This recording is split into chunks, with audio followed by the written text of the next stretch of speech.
Tavian, great delight to see you, and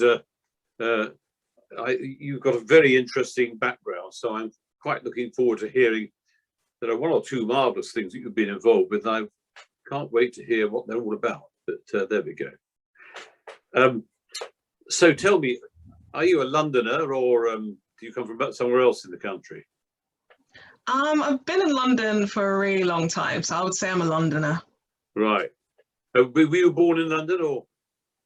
No, I was born in the Caribbean, in a little island called Montserrat. Oh, were you? Which are Montserrat? Yeah. And is that a French island? No, it's British. No. Oh, is it, or was that? Yes, yes. Oh, right, I didn't know that. Yep. Okay. And then, so where were you at school in this country? Yeah. Yeah. And where, in London somewhere, presumably? Yeah, so it's right next door to actually where I am in Edmonton. I went to first the school, primary school called Woolbury Primary School, and then I went to my secondary school at Alwood Secondary School across the road. Yeah. Oh, dear. So very nearby. Well, I'm glad to hear you came from. You effectively come now from Edmonton, because I was born and brought up in Enfield. Oh, nice. Yeah, so just next door to you, really, you know. Yeah. In fact, I think Edmonton's still in the London Borough of Enfield. It is, yeah. Just to confuse people, yes. Oh, great. Well, that's really interesting. So immediately we've got something clearly in common, as it were. Yeah. Okay. And then did you then go straight from there to train as a librarian, or? No, I went to my sixth form in the same secondary school, and then I went to university at the University of Westminster. Yeah, and that's where you did your BA in Business Management and Information Studies? No, Management. Business Management, Information Management, yes. That's a really interesting couple of things. So tell me what it means by, I think I know what it means by business management. What does it mean by information management? Well, so the course started off with it just pretty much being business management. So, you know, everything from supply chain, also to do things in terms of just starting your own business as well, marketing. And in the third year, you get to kind of specialize in one area. So loads of people went into like HR, finance, and I decided to go into information management. So it's all about kind of like data collecting, analyzing data, those type of things. Right. Okay. Because I know that when I was in Norwich, as I was for 8 years, the librarian at the University of East Anglia was no longer called the librarian. I think he was called the Director of Information or something. Is that a fairly common? Yeah. And okay, so the University of Westminster, were you at the bit in Marylebone Road or in Upper Regent Street, or where was your bit? I was in Marylebone. All right. Well, there you are. Again, we lived just around the corner from you for 5 years in Gloucester Place, which is parallel with Baker Street. Yeah, I remember it. Yeah, I know. Yes, many years at the time, I've risked my life trying to cross the road by your university. Yeah, I think they've improved the kind of safety around it, though. They have, yeah. And do you enjoy living in London? I do. I definitely enjoy going into central London. Obviously, not now that it's practically empty, but when there was more people around, I enjoyed being able to just socialise, going to a local pub, because they had lots of independent coffee shops and pubs around, which I enjoyed going to. There was one on the corner near you called the Globe, I think. Yeah. Great crowds of people outside. And do you ever go back to Montserrat, or have you never been back? The last time I went back, I think I was about 14 years old, and it's always a funny thing going back because everybody seems to know me, but I don't know anybody. So I would have family friends saying, "Oh, I knew you when you were like this small," and I'm like, I have no idea who you are. Yeah, well, because that's how people. I think that happens to all of us. I can remember people come, and the favourite thing was, my, how you've grown. And you say, "Oh, don't please anyone say that again to me." It's, yeah. but I've only been to the Caribbean a couple of times. I used to lecture for a cruise company as a sort of an extra little thing I did, and one or two of them finished up in the Caribbean.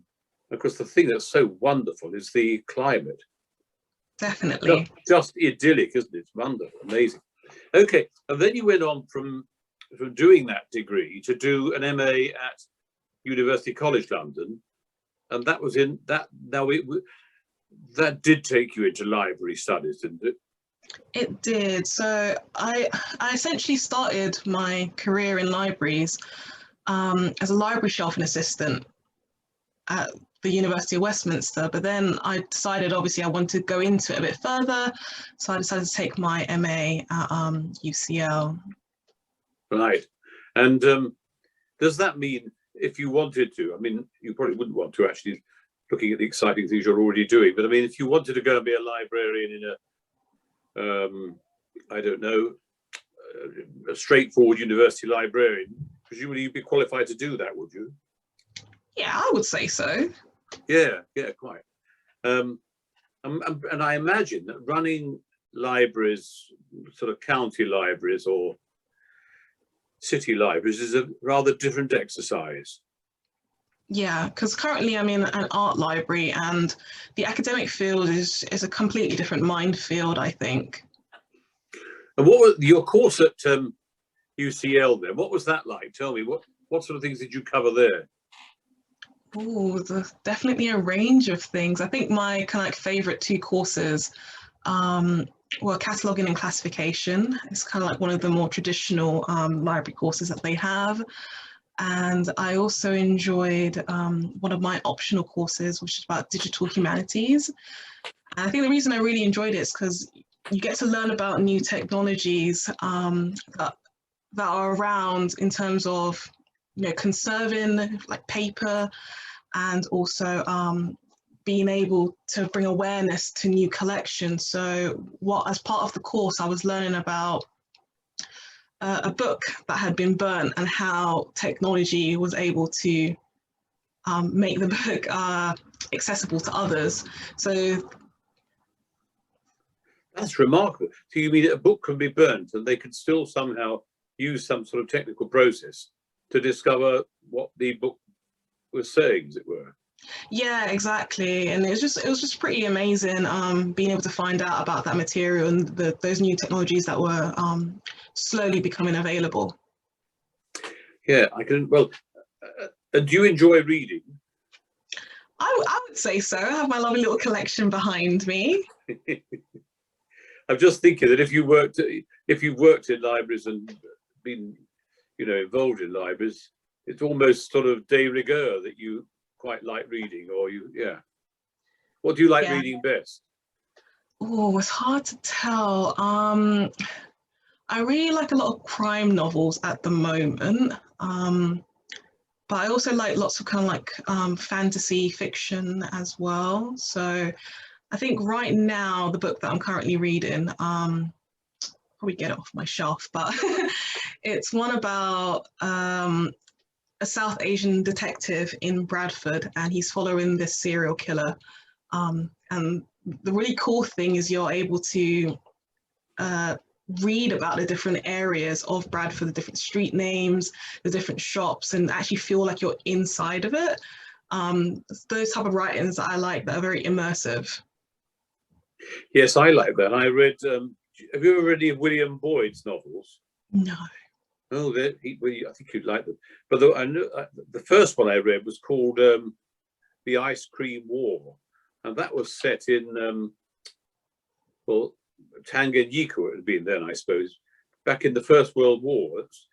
And I so liked it. I said to my wife, right, because she's read lots of things by William Boyd. She said, well, none of them are the same, really, you see. So I said, well, what would you recommend? So she recommended one called Ordinary Thunderstorms. Mm. And it's set in London. And I found it was just at the beginning of the lockdown when we were all feeling a bit disturbed and worried anyway. And I could only just about keep reading the book. It was even more disturbing. But I'd recommend, and it's set in London, you'd probably find it interesting. It's really, Fascinating. And I won't say any more because even the start of the book is quite disturbing. So, but you'll be dealing with more than just books, won't you? In a library, yeah. I mean, what else will you have in the library? Digital material and what else? Sort of prints and stuff? Not so much prints. It's mostly kind of books and journals, lots of articles and audiovisual material. So the collection I currently manage at the Stuart Hall Library, it's an art-focused library. So we have quite a lot of material on talks to do with artists, exhibitions about artists as well. So there's that type of material that I'm mostly dealing with. And it's called the Institute of International Visual Arts? Yeah, that's the one. Yeah. And why is it called Stuart Hall? Is that after the building or a person who founded it? Yeah, so Stuart Hall is like this cultural theorist from the 50s, and it's named after him because he used to be, well, he was the first chair of Innova. So in 2007, they decided to name the library specifically after him in his legacy. Oh, very good. Well, where is Innova? It's in Pimlico. We're actually currently on the campus for Chelsea College of Art, but we're completely independent from them. Okay. And at the moment, are you working from home or a mixture? Yeah, I've mostly been working from home. So I was furloughed for about 6 months until about October. And then I started working from home and I haven't really been back. I've been kind of in and out trying to get materials to take from there to work with at home. Yeah. But mostly it's been kind of online. Yeah, because it always seems odd, doesn't it? A librarian working from home. There was a wonderful article in Private Eye, and it was a sort of spoof advert for a cruise on this ship. And of course, the ship was with great big sailing things like a galleon. And it was, of course, it was called the Mare Celeste, you know, the famous ship that had no one on it. And it said, you know, come on this cruise for a really quiet time, you know. Then at the bottom it said brackets, the crew will be working from home. I love that. I thought it was really good. So then, okay, and then one of the things you've got on your thing is you're part of the Association of Decluttering. Yeah, so that's something new. Essentially, while during lockdown, I got a bit bored and decided to start up my own business. And as part of that, I joined the Association of Declutterers because I really enjoy being organized. I like clean home, so as much as I can organize as possible, I like doing that. And this association that is about keeping things clean. And decluttering, so I mean, if you met someone who was a hoarder, you'd have trouble, would you? No, I think essentially they're individuals who they like to collect things. Is kind of how I see hoarders.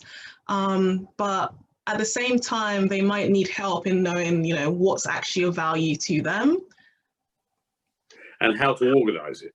Exactly. Yeah. And what is ARLIS?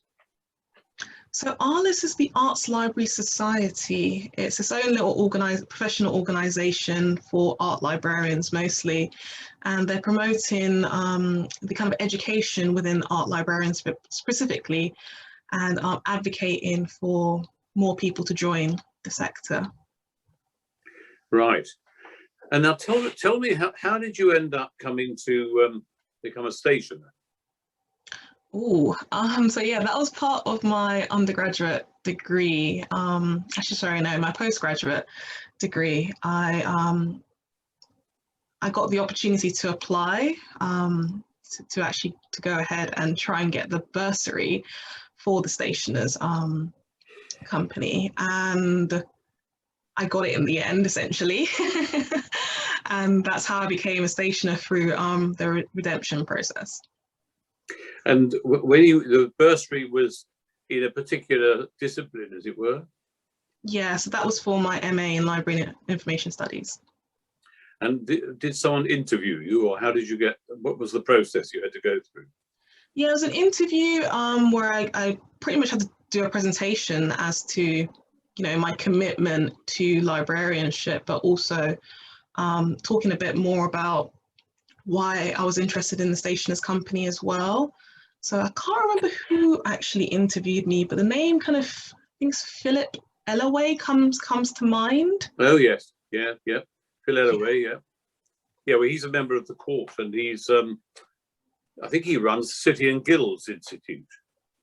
The City and Guilds give certificates, don't they, for a great variety of different professions and so on. Yeah. Ah, yes, I can imagine. Yes, I think I was at a Stationers Company school, which no longer exists, and I think I got a very small grant for something when I was doing one of the degrees. I was, you know, rather like you, but I don't think I had to answer any questions. I think it was sheerly by dint of having been at the school, luckily. So I'm glad I wasn't grilled. Were you grilled, or was it quite a pleasant experience? I think it was a bit of both. So I remember being asked the question, because I think when I went to the interview, I told them that I wanted to kind of get involved in, you know, rare books. And I told them about my interest in, you know, Asia and managing the Japanese language collections. And they were asking me why I hadn't thought about working in a museum collection before. And it had never come to mind, but they were just kind of like, they pressed on that question. I remember that very distinctively, but the rest of the interview and the presentation process was pretty straightforward. It was, so it's okay, really. And I mean, if someone said to you, in fact, I am saying to you, so there you are. Yes, what sort of things would you like to see stationers doing out of your own experience? Other things that, you know, you might like to see happening. So I've been to a few of the library focused, library and archive focused events that's happened, and I really enjoyed them. And it'd be really good if there was, because I know everything's now digital. It would be really good if there was an archive evening that's online, focusing on the collections. It might have happened and I might have missed it, but it would be nice to see more of that. And hopefully we'll get back to more physical events as well. I miss being able to put a glass up with everybody. Yeah, that's really good, isn't it? But that's a very interesting thought that you've had about the having, digital evenings, because you'd have thought that would be a relatively straightforward thing to do, because you could then focus on some of the objects or books or manuscripts, couldn't you? Yeah, I can see that. So you're at present, you're a Freeman, are you? Yes, I am. And are you mixed up with the young stationers too? Yeah, I feel like I'm trying to stay as active as I possibly can. Yeah. Yes. Well, we must get you on to become a liveryman too. That would be really good. We need some young liverymen. And so tell me, when you were, yes, two more questions before we'll have to stop then, otherwise I always run over. But you said during the lockdown period, you got rather sort of fed up, as we all did, I suppose, in different ways. Do you think that will eventually your own business take over the whole of your life, as it were, or would you like to have it running in tandem with another job, really? I like being able to do both at the moment, but it is like, you know, a future ambition where I can kind of expand it out. That's why I applied to have it actually be a registered company. Yeah. And it's going okay? It is. I'm having lots of interest in it. I mean, loads of people want their libraries at home to be organised. So if I'm able to provide that service to more people, I am here. Right. And the famous, sorry, this is a very boring question, but the famous Dewey Decimal System, does that still predominate in libraries? It definitely does in academic libraries. Right. Yeah, mostly in academic libraries, I think, is where they use Dewey. Right. And I suppose if a library is much more specialised, then it would not be so adaptable as a system. Yeah, I think it really depends on what the library's main focus is. like within our library is very, very specialized. So we just use alphabetical order to keep it as simple as possible when it comes to it being one author. But when it comes to multiple authors, especially for our group exhibition catalogues, we go by kind of regional, geographic classification systems. Yeah, I see. Yeah. And when alongside starting your own business, presumably when you're on furlough, you're not supposed to do any work of your main job, are you? So what else did you do? Was there anything else you found yourself doing? Yeah, lots of exercise, going to the parks, definitely something I enjoyed because the gyms were closed as well. So I took up doing more exercise at home, and I'm also now learning Greek as well in the evening. Oh, right. Modern Greek. Yes. Yeah, modern Greek. Yeah. Yes. I had to learn New Testament Greek, as you might well imagine, when I was doing my theology degree. And so where in Edmonton are you roughly, if I can try and... I think I'm up at Edmonton, so I'm I'm still very close to like the North Circular roundabout. Oh, near Silver Street. Yeah. Yes, I see. Yeah.